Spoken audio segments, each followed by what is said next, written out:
함께 보겠습니다. 우리 국어 5-1 4단원 핵심 내용만 함께 짚어보겠습니다.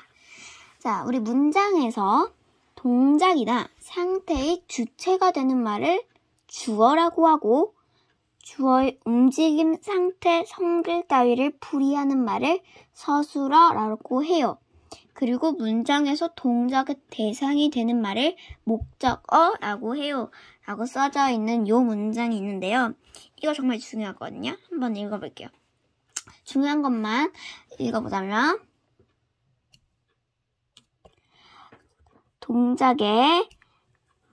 동작이나 상태의 주체가 되는 말, 상태의 주체가 되는 말을 우리가 주어라고 해요. 그쵸? 이것을 우리는 주어라고 하는데 이 주어를 잘 알아줘야 돼요. 우리가 주체가 되는 말을 주어라고 하는데 이 주어는 어떻게 해석이 되는지도 알려주자면 뭐뭐는, 는, 은, 이, 가 이렇게 해석이 돼요. 은는 이가 많이 들어가죠? 이렇게 해석이 되는 거예요. 그리고 주어의 움직임, 상태, 성질 이런 것들을 풀어 쓰는 것을 우리는 서술어라고 해요. 서술한다는 걸 푼다고 생각하세요. 서술, 그러니까 설명해 주는 거죠. 뭘 하는지. 그 문장에서 동작의 대상이 되는 말의 목적어라고 해요. 목적어를 제일 어려워하는데요. 혹시 영어 문법을 배우면 쉬운데 우리가 이것은 를로 해석이 되는 애들을 우리가 목적어라고 대부분 말을 해요. 그럼 보면 문장 하나를 써보자면 나는 책을 읽는다라는 문장이 있을 때 이러한 문장이 있을 때 우리는 여기서 주어 동사 이런 걸 찾을 수 있는 거예요. 바로 나는이 주어죠. 은는이가로 해석이 되죠. 는자가. 그쵸? 그리고 책을 할 때 요거가 이제 목적어인 거고. 그리고 읽는 다 할 때 이 다는 이제 우리가 서술어라고 하는 거죠. 그리고 아까 이 서술어는요, 대부분 다로 끝납니다. 뭐뭐다, 뭐뭐한다, 이렇게. 그래서 우리가 이렇게 문장을 주어줬을 때 이렇게 세 가지로 나눌 수 있다는 거 함께 알아주세요. 이게 우리 핵심 개념이었습니다. 첫 번째. 그 다음으로 넘어갈게요. 자, 두 번째 보겠습니다. 중요해라고 써져 있는 이 부분 함께 읽어볼 텐데요. 자, 글을 쓰는 상황을 살펴볼 때에는 글을 쓰는 목적, 글을 읽는 사람, 글이 실릴 매체 따위를 생각해야 된다라고 써 있는데요. 매체라는 것은 이런 우리가 한 소통 방법을 표현한다라고 그냥 생각을 할게요. 이 문장에서.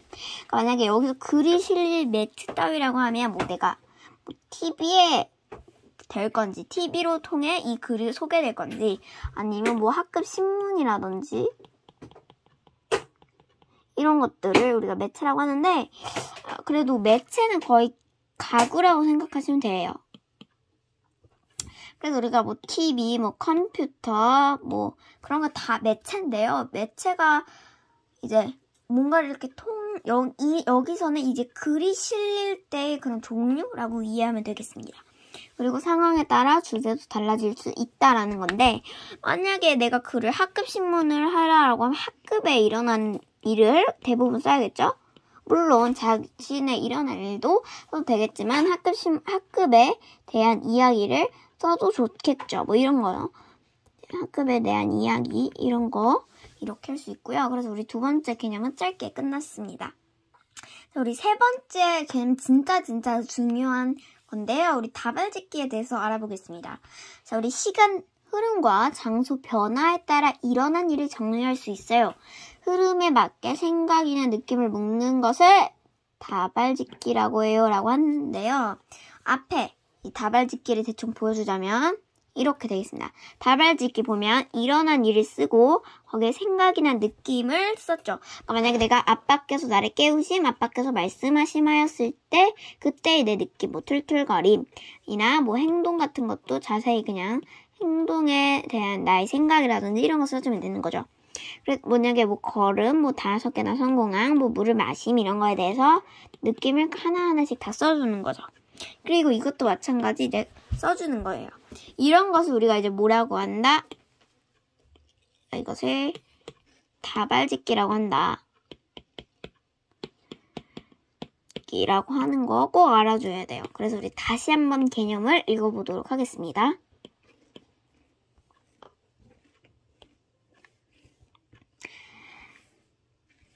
우리 시간 흐름과 장소 변화에 따라 일어난 일을 정리할 수 있다.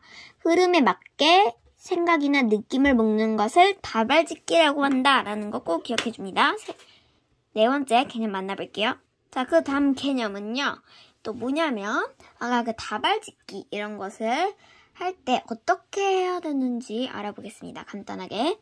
떠올린 내용을 다발짓기로 나타날 때에도 당연히 글을 읽을 사람, 글을 쓰는 상황, 목적 이런 것을 계속 생각해줘야 된다는 거예요.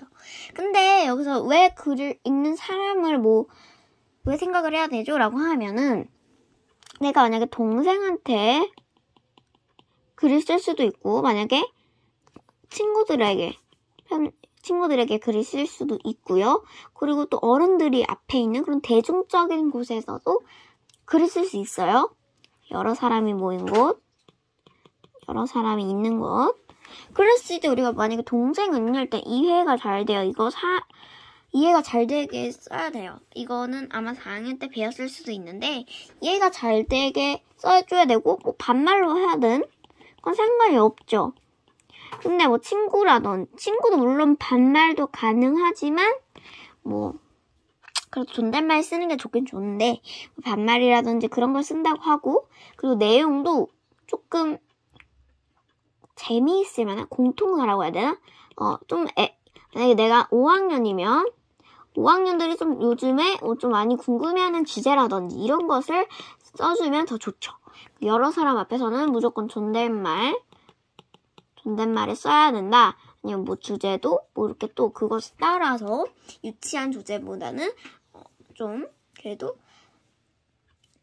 유치한 주제보다는 좀 더 심각하거나 그런 것 여러 가지 주제가 되겠죠. 오히려 동생한테는 일기식으로 글을 보여줄 수도 있지만 여러 사람한테는 일기 중에서도 중요한 일을 쓸 수 있다든지 그런 것들이 있겠죠. 동생은 사소한 것을 써도. 그래서 우리가 이제 다발짓기를 할 때 어떻게 해야 했는지 이런 행동에 대해서 알아보았습니다. 그 다음 개념 만나볼게요. 자, 그 다음 개념 보겠습니다. 우리 문장에서 앞에 어떤 말이 오고 짝인 말이 뒤따라오는 것을 호응이라 해요. 자, 우리 호응이 되지 않으면 문장이 어색해지거나 전달하려는 뜻이 잘못 전해질 수도 있어요. 되게 중요한 것이 호응인데요. 우리가 이것은 그냥 잠깐 문제를 풀어보도록 하겠습니다. 우리가 일단 호응이라는 것을 대충 개념 알았는데 일단 먼저 설명을 해주자면 호응을 이제 어떤 말이 오고 짝인 말이 와야 된다. 그러니까 만약에 내가 주어를 썼는데 주어에 또 주어가 오고 또 주어가 오고 이런 것도 호응 관계가 안 맞다는 건데 이런 것은 이제 문제는 안 나오는데 우리 문장에서 3가지 종류가 있어요. 이랬을 때 호응 관계가 맞고 이랬을 땐 안 맞는다. 이런 게 있죠. 함께 보겠습니다.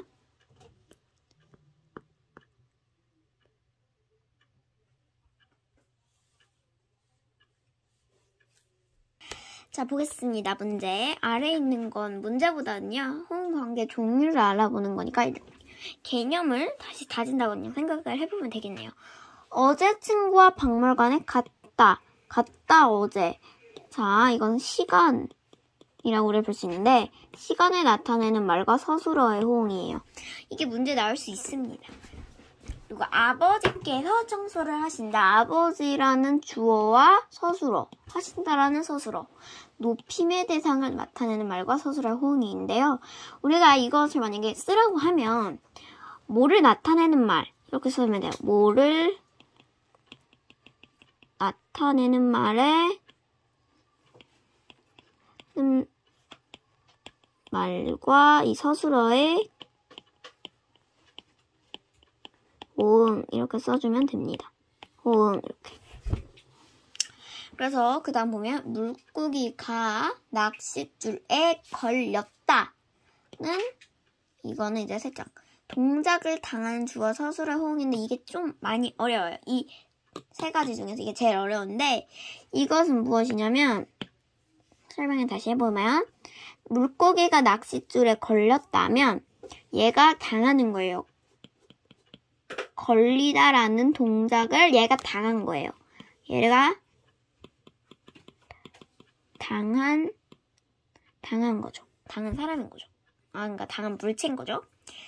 그래서 우리가 보면 좀 말이 안 맞는 건 동생이 누나에게 없는다.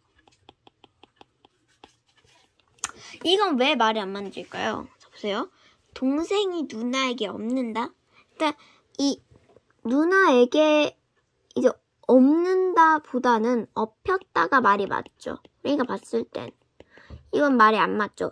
왜냐면 우리가 동생이 동작을 당하는 거죠. 그쵸? 우리가 이제 걸리다라는 걸 당하는 거야.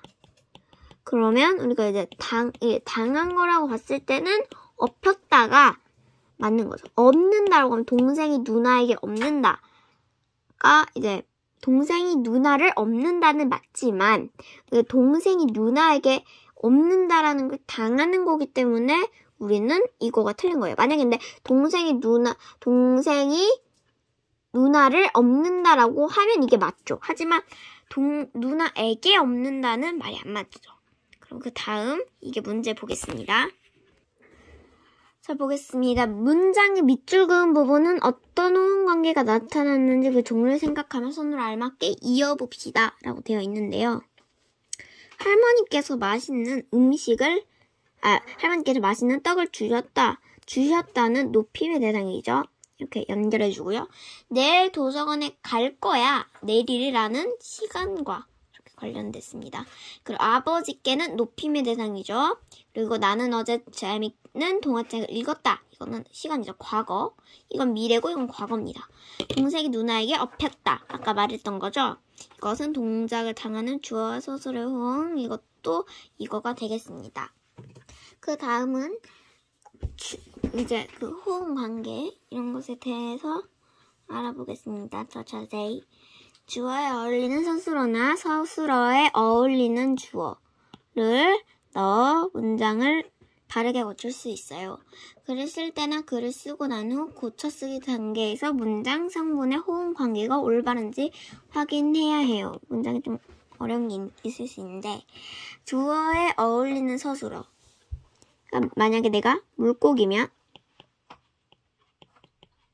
물고기가 만약에 잡는다. 나는 말이 안 되죠. 잡혔다라든지 이렇게 써야 되는데 이런 거나 만약에 잡혔다가 있는 건데 이것을 만약에 이거면 어울리죠. 이런 서술어 또는 서술어에 어울리는 주어. 그러니까 만약에 잡는다면 사람이 만약에 동생이 뭐를 잡는다. 이렇게 써주는 거죠. 뭐를 잡는다.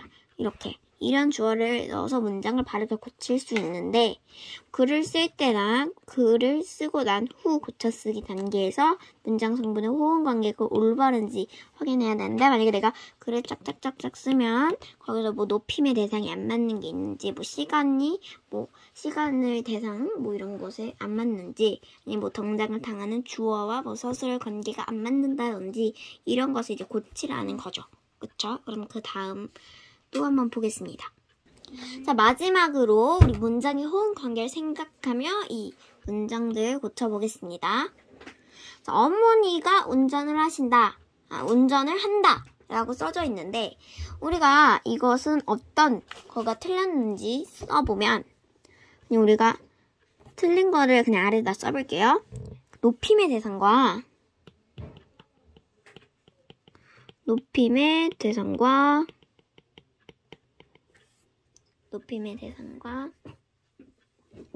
또 서술어 맞지? 서술어의 호응이 안 맞죠? 서술어의 호응 이렇게 써주면 대충 되겠는데요. 우리가 그래서 어머니께서 운전을 하신다 이렇게 바꾸면 되겠습니다. 그쵸? 그 다음 아래는 나는 어제 빵을 먹겠다. 어제 빵을 먹는다고 말 안 되죠. 만약에 뭐 시간과 서술어의 호응이 안 맞다고 파악할 수 있는데 우리가 나는 어제 빵을 먹었다라든지 먹었다 이거나 아니면 나는 내일 뭐 빵을 먹겠다 다음 주에 빵을 먹겠다 이렇게 쓰면 되죠. 골키퍼가 날아온 공을 잡혔다. 골키퍼가 잡혔다는 거 말이 안 되죠. 이것은 그 동작을 당하는 이네요. 동작을 당하는 주어와 그 서술어의 호응이 안 맞은 거죠. 그래서 우리가 잡았다라고 써야 되죠.